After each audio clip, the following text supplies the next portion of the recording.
And I noticed that a group of amendments have been taken together, and amendment number 1 is in relation to conclusion dates. I have no idea why that's been there. Deputy Kathleen Function has asked that question, so I'll just repeat it. First of all, I want to say thank you to the department for the work.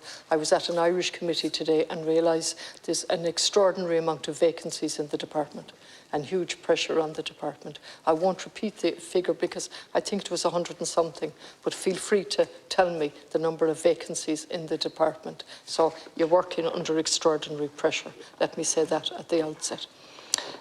In relation to the amendment, the question has been asked on amendment number 1, and Senator Victor Boyan has clearly pointed out the problems in that, and you have said he has put it on my radar. I don't know what that means in legal terms. We're here finalising a bill, and it's on your radar that the institution where he spent time and was born was open much longer. He said he was born there in 1961, and this is a concluding year of 1935. Now, that was brought up in the Seanad in far more detail than I'm prepared to bring it up here, and I've no idea what your answer was, other than it's on your radar.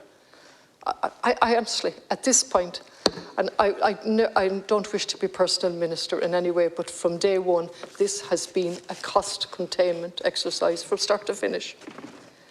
And the best thing that you can say here and publicly is that you're doing better than what the Commission recommended, a Commission that has been utterly discredited by any right, reasonable thinking person. A commission that produced a report that has an appendix attached to it, which I'll come back to in the library. But your best claim there is that you're doing better than that, and you're doing better than the interdepartmental committee. Now, I don't find that to be warm praise.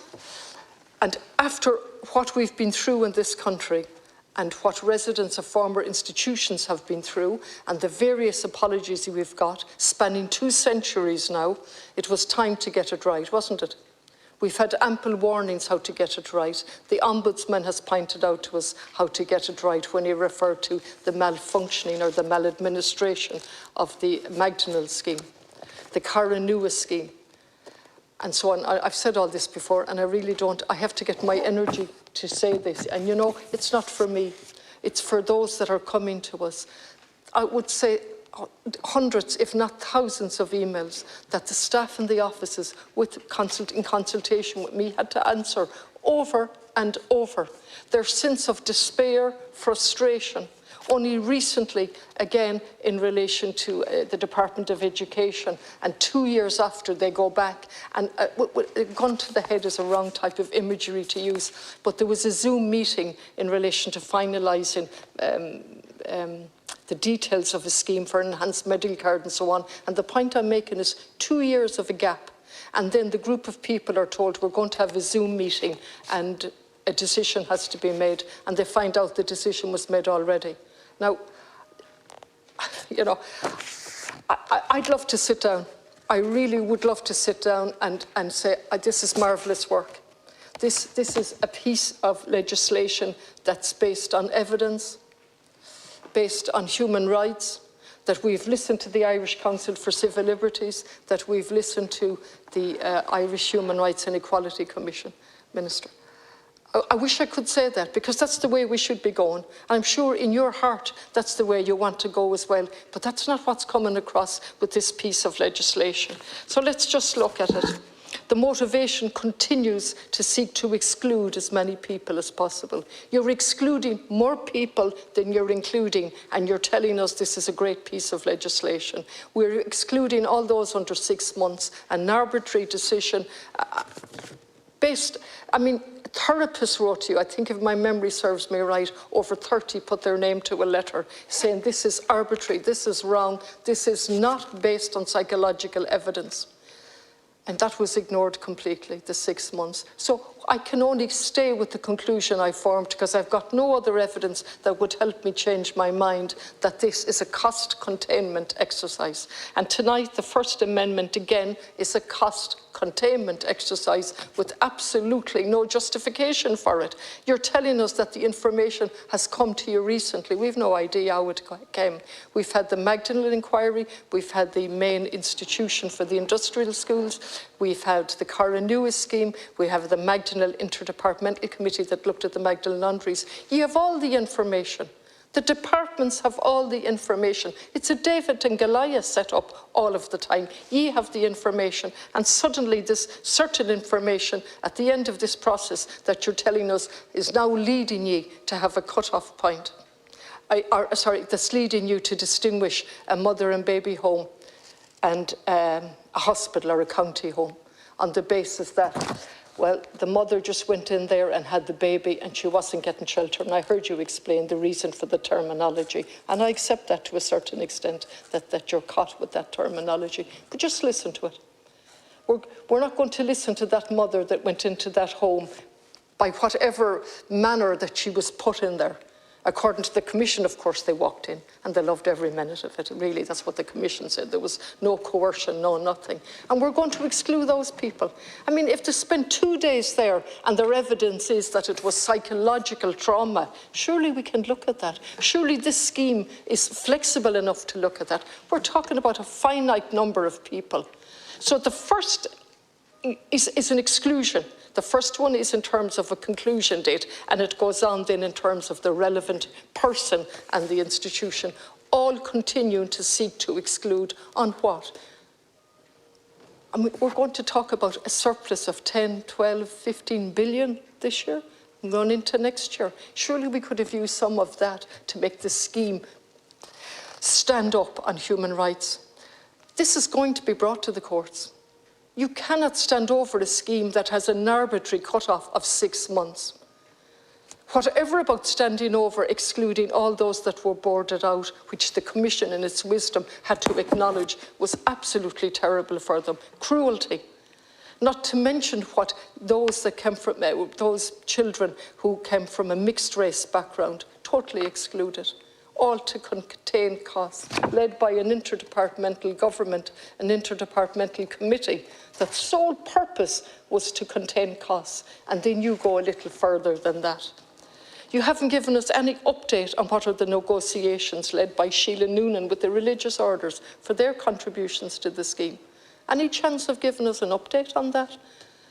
I'm from Galway City, and the Lenabai that we begged them to give as a gift back in my time as a councillor, which is a long time ago, they refused. They subsequently had to give Lenabai, former industrial school, I know it on every level, personally and professionally. They finally gave it as part of the redress scheme, Minister. That was packaged and sold on the local radio by the nuns, by the radio, by the local arts group, that it was a gift when it was part of the redress to make up for what happened to the children in that school, and that remains empty. I say since 2009, officially 2011, the industrial school sits empty in Galway City there. Imagine what that tells those that attended there. And every single year a small group come from England and throughout Ireland to go to the grotto, not for any religious reasons I might add, but it was the one place where there was sunshine in May, flowers and a certain life and beauty. And they go back every year to that. And they're left begging that that would be preserved while the building stands empty. In relation to the excavation of the tomb site, that has been approved, and I welcome that, one site with no certainty about all of the other sites. 798 children down in chambers, variously described as sewage chambers, empty chambers. The Commission managed to ask a question and make a statement as well in relation to how could they be buried like that? How did that happen? Mind you, they didn't manage to answer it. The records, the Commission made a very weak recommendation that we write, the government write to the religious organisations and ask them to preserve and protect the records that they have. That simple, very mild recommendation hasn't been acted on, Minister. Maybe you could tell me I'm wrong. I like to be told I'm wrong. I like to apologise, but I have no evidence that I am wrong. And what I do have is a letter. And again, we get worn out. Mind you, we're paid, and it's a privilege, and we're paid a decent salary. But one gets worn out following up continuously on items that shouldn't need a follow-up like that. A recommendation that the records, as basic as that, be preserved, minded, and be made available. Nothing has happened. Nothing has happened in relation to any compensation for money from the nuns, of the brothers, the priests, nothing. And here's the latest letter from An Taoiseach, and I thank him for responding to me, the 27th of June, 2 pages, and he tells me that really nothing has happened, but he doesn't quite put it like that. But what he does tell me is, I understand that the National Archives is also embarking on a process to identify the list of organisations or institutions holding relevant records not subject to the National Archives Act and in the ownership or custody of private/religious institutions or individuals. Now, the Commission was set up in February 15, following many other entities before that. It's now 23, and we've done absolutely nothing about the records that have been held by the religious institutions. Absolutely nothing. And a line telling us now, in the 21st century, in 2023, that the National Archives is embarking on a process. Not that the government is embarking on it, not that the government has written. And then we have the misquoting of the Oak research. We employed an independent company to go out and communicate. And then we misquoted continuously. You have done so, Minister, so have junior ministers. And it said that really the big theme there and the big feedback was that they wanted access to their records. That is not a correct interpretation of the research carried out by Oak and the feedback from the survivors. When I looked at it and reread it on more than one occasion, the feedback is that we have an inclusive redress scheme, inclusive, and that substantial numbers would not be excluded in the manner that you've done. And that has never been quoted by you, Minister. It is a self-serving quote to say it was only their records. Now, I can't repeat that often enough. And then at the moment, we're looking at an RTE debacle with every single minute of RTE's time and all the media taken up. And no analysis of this. No time to analyse a scheme that's faulty from scratch. The Irish Council for Civil Liberties have pointed out that over 40% of the survivors are being excluded. They're pointing out that the scheme is based on a report by the Commission that, what did they say? Flawed. They're concerned that the redress scheme is therefore based on a report which the state itself agreed was flawed. How did you agree it was flawed? Because following a court case, you agreed that an appendix would be put to the report. The final report omitted survivors' testimony and drew conclusions that do not align with survivors' testimony. And they go on to give examples of that. Not alone that, but that report said, beware. They had a caveat that the evidence was contaminated. Of those who came forward, the survivors, that their evidence was contaminated. Do you think I can stand over that? Describing somebody who came forward with all the pain that takes and see their evidence described as contaminated. And you know what that is? Because they talk to each other. And yet those that came forward from the religious orders and other backgrounds, their evidence was given a premium, even though in one of the interim reports they said that it wasn't reliable, and I've quoted that in the past. That was completely ignored. The Irish Council for Civil Liberties go on to tell you that there's a problem with the work-related payment, it's inadequate. They go on to talk about failure to deal with the waiver that we still have in the legislation, and so on. I'm going to finish on this amendment by saying it's too late to appeal to you to withdraw this, but it's important for the record that we use our voice to say we believe those who came forward. I believe, and I've seen with my own eyes on many different levels, and I've had that privilege in life, and I have known of nobody that's come forward to speak without being pushed and pushed, because people who are so traumatised rarely talk. I have had the privilege of representing people in Dublin at the Redress Board, and their life was put into 2 paragraphs. 2 paragraphs after spending a lifetime in an industrial school. And they came forward to that commission to tell their stories. And that narrative that came from and I want to pay tribute to the work that went into an awful lot of those chapters in the document, that's 3,000 pages. But the narrative in the executive summary and the conclusion was nothing short of disgraceful. And I wanted to get my last chance to mention what the executive summary took great care to put an emphasis on. And that was in relation to the memos within whatever department it was. At this stage, I've lost track. And they actually used a few of their pages to say that various TDs and members of the media waived these memos, but there was no evidence, and they absolutely decried those memos. And I'm just going to quote for the record, if I find it, the memo.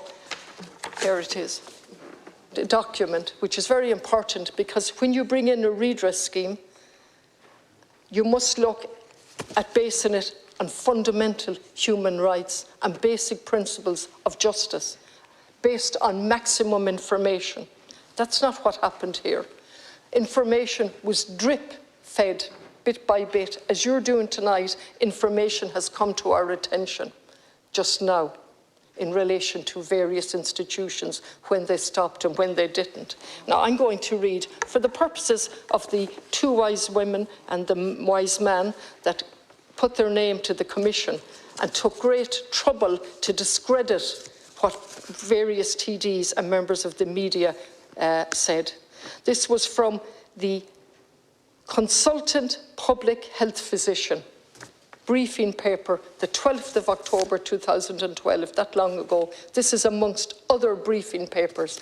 And I'm going to finish, I won't read it all out, but it's from the consultant public health physician, I'll save the name, writing to the Assistant National Director of the Health Executive Health Intelligence. Long time ago, we left the intelligence behind. It came up in the context of the Magdalene Laundry.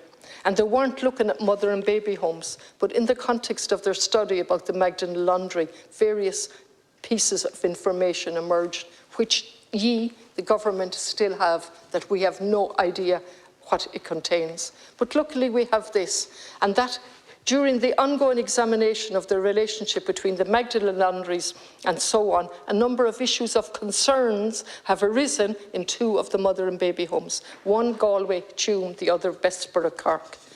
Of course, they weren't included in the remit of the Magdalene Laundry, but so serious was it that they did a briefing paper, strictly confidential. Records of the Bessborough government. Records for the Bessborough mother and baby home go back to 2022 and contain a wealth of information about mothers and their infants. One area of concern noted is the home's practice to record more than 1 date of discharge for each resident. The first date is the date that the mother was geographically discharged from Bessborough. The second date is when she was removed from the books, a period that might span several years. This is a detailed memo, which you have. All I have is a copy of it that was given to us on the corridor out here. Going back, I've lost track of time. The culture of protracted detainment at Bessborough referred to the fact that mothers and babies were often kept long after their babies were born, and they should have been fit for discharge.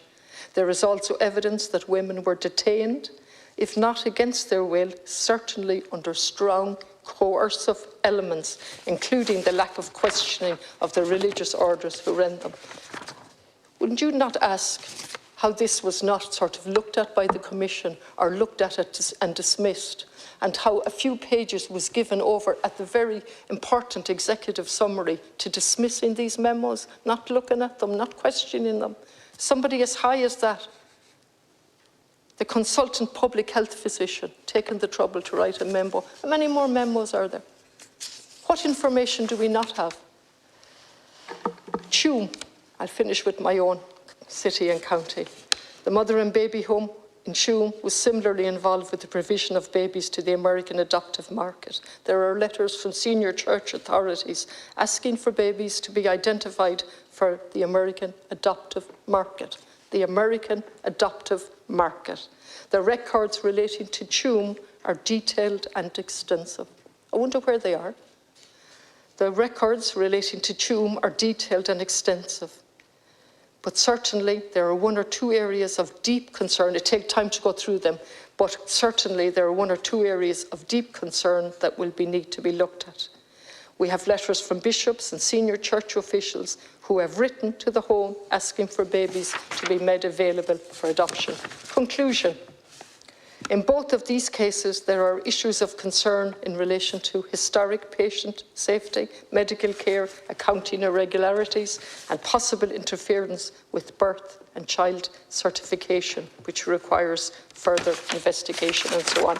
I mention all of that because do you remember the lady that we got, the expert from Northern Ireland, that looked at the records of adoption and that? And she asked, I think, for her name, and I'm on record for asking you to correct me. She asked for her name to be taken off that report because she was unhappy with the changes, as I understand it, subject to correction.